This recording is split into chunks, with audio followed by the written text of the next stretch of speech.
ปั่นได้หรอกก็ค่อยหลังเพราะว่าที่คุณเคยตัดอะไรเนี่ยมันคือมันก่อนไงนะมันก็ไงเนาะเพราะว่ามันบวยไหม้เขาลานมันไม่คนละ ไว้กินนอซื่อๆมันบ่หลายกันปีพร้อมแต่ว่าเพิ่นบ่ไว้หลายกันแม่นอยู่เพิ่นสิซับออกถามมันเอาไว้หลายอยู่ว่าอ้ายโก จับ ของเฮาปลูกที่แบบนี้ของเฮาปลูกมันเอาเลี้ยงนอกเลยครับที่จะเอาแม่นี่นะครับไงจริงๆถ้าคุบไปกินเลยนะ ปลูกมันก็เป็นนอแน่แล้วนอเลี้ยงนอกโบราณแพงอยู่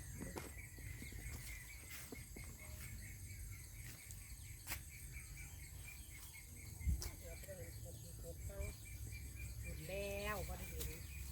เนี่ยก็เป็นธรรมชาติมึงจะทายคู่กับพวกกลุ่มพวกนี้เขาถ่ายหรือเขาถ่ายไปอยู่ต่อกับเราแถวนี้ปลาไผ่เบิดตัวนี้กระตบนี่นี่ค่ะ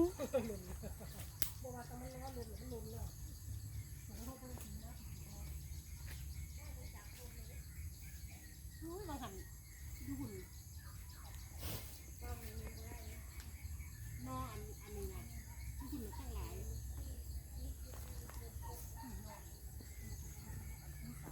เออ